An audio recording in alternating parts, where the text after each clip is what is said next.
Ólafur Ragnar Grímsson ætlar að gefa kost á sér áfram í embætti forseta Íslands. Hann útilokar ekki að hætta á miðju kjörtímabili. Ólafur Ragnar Grímsson ætlar að gefa kost á sér áfram í embætti forseta Íslands. Ólafur tilkynnti þetta í dag en hann útilokar ekki að láta af embætti á miðju kjörtímabili þegar stöðugleiki hefur skapast í stjórnskipan og stjórnarfari landsins. Höskuldur Kári Schram segir frá. Ólafur ákvaði í síðustu viku að endurskoða ákvörðun sínum að hætta eftir að hafa tekið á móti undirskriftalista með tæplega 31.000 áskorunum. Ólafur segir meðal annars að ríkjandi óvissa með stjórnskipan lýðveldisins og stöðu forsetans valdi því að hann hafi ákveðið að gefa áfram kost á sér.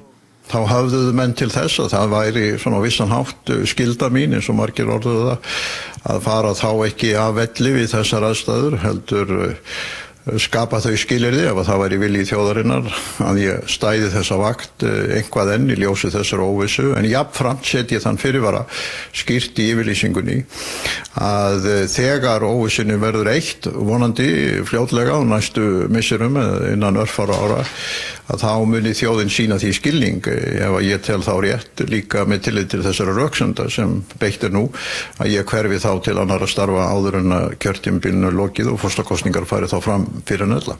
Fyrirhugaðar breytingar á stjórnarskráni skapi mikla óvissu hlutverk forseta embættisins og erfitt sé fyrir forseta frambjóðendur að ganga til kosninga undir þessum kringumstæðum. Þessar óvissu sem í þjóðmálum, stöðu flokkakerfis, umræðunar fullveldi Íslands og stöðu okkar á alþjóðavettvangi, að þá viti þjóðin að ég sé reiðubúin að taka sjálfstæða ákvörðun, jafnvel þó hún gangi gegn hagsmunum ríkisstjórnarflokka eða meiri hluta Alþingis ef það er í þágu þjóðarinnar. En ólíklegt sé að nýr forseti á allra fyrstu misserum taki slíka áhættu af þeim óvinsældum og þeim árásum sem ég til dæmis var nú fyrir þegar ég tók þær ákvarðanir. Ólafur segir að óvissan hafi aukist frá áramótum og aðstæður tekið verulegum breytingum. Ólafur vísar einnig til mikilvægi þess að standa vörðum málstað þjóðarinnar á alþjóðavettvangi. Hann sjálfur hafi talað máli Íslands í viðtölum við erlenda fjölmiðla. Treystir þú ekki öðru fólki til þess að sinna þessum verkefnum og standa vörðum þessa hagsmuni sem þú talar um? Jú, vissulega ger ég það. Og kannski er enginn glaðari en ég ef að það myndaðist nokkur ríkur vilji þjóðarinnar á bakvið það að einhver annar myndi standa þessa vakt á næstu misserum og næsta kjörtímabili. Forsetakosningar fara fram 30. júní næstkomandi. Tveir eru þegar búnir að lýsa yfir framboði, Jón Lárusson, lögreglumaður og Ástór Magnússon, athafnamaður. Ólafur Ragnar bættist í þennan hóp í dag og að óbreyttu verða því 3 í kjöri í forsetakosningunum í lok júnímánaðar. Guðni segir að yfirlýsing forsetum að hann muni jafnvel ekki klára kjörtímabilið endurspegla heiðarleika. Hann er orðinn fullorðinn og mér finnst það bara mjög heiðarlega. Hann opnar á það og segir þjóðinni frá því að hann er auðvitað búinn að vera lengi og það getur auðvitað gerst og þá er hann engan að svíkja heldur. Já, miðað við það hvað þessu forsetinn hefur tekið margar umdeildar ákvarðanir á þessu kjörtímabili, áttu von á því að nái góðu kjöri? Já, hann fær ekkert alvöru framboð á móti sér í það og verður kosinn með glæsibrag. Ólafur Ragnar Grímsson ætlar áfram að gefa kost á sér sem forseti, 5. kjörtímabilið í röð. Hann útilokar ekki að hann hætti áður en næsta kjörtímabil rennur út. Ólafur Ragnar Grímsson tilkynnti í dag að hann gæfi kost á sér til endurkjörs. Nái hann kjöri útilokar hann ekki að hætta áður en næsta kjörtímabil rennur út. Ólafur segir að óvissa í þjóðmálum og átökum fullveldi landsins hafi haft áhrif á ákvörðun sína. Sitjandi forseti hefur aldrei áður í sögu lýðveldisins tekið ákvörðun á borð við þá sem Ólafur tilkynnti í dag, í raun að hætta við að hætta. Það er alveg rétt, enda eru aðstæður nú allt öðruvísi því miður heldur en voru á fyrri tíð. Ólafur segist hafa fundið fyrir þrýstingi til að endurskoða sína ákvörðunum að hætta, til dæmis vegna óvissunar stjórnskipan landsins og stöðu forsetans í stjórnarskrá. Á næstu misserum þurfum við að fá niðurstöðu, Alþingi þurfum við að lýsa sínu vilja. Vonandi verður þessari umræðu lokið einhver tíman á næstu misserum, þannig að það liggi skýrt fyrir hver stjórnskipun landsins á að verða til næstu framtíðar og hver staða forsetans verður í henni. Og þá gæti Ólafur hætt í embætti eins og hann segir reyndar í yfirlýsingunni. Hann biður skilning á því því ná hann kjöri og ákveði svo að hverfa til annarra verkefna áður en kjörtímabilið úti.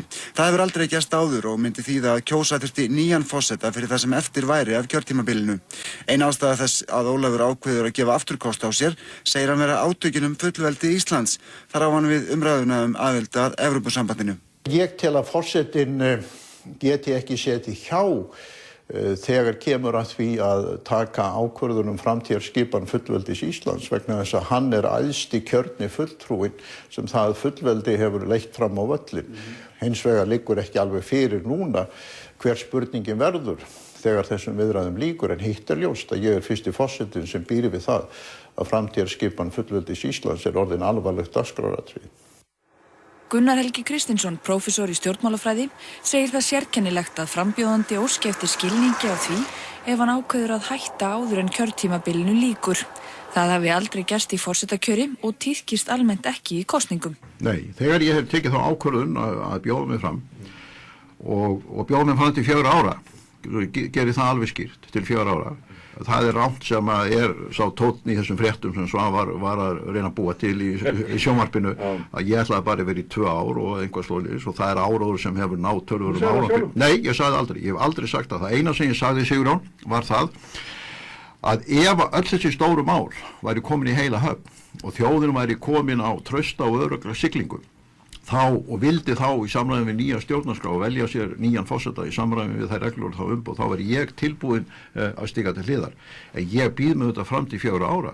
En hann útilokar ekki að láta af embætti á miðju kjörtímabili. En jafnframt set ég þann fyrirvara skýrt í yfirlýsingunni að þegar óvissunni verður eitt vonandi fljótlega á næstu misserum innan örfára ára að þá muni þjóðin sína því skilning ef að ég tel þá rétt líka með tillit til þessara röksemda sem beitt nú að ég hverfi þá til annarra starfa áður en að kjörtímabilinu lokið og forsetakosningar fari þá fram fyrir en ella.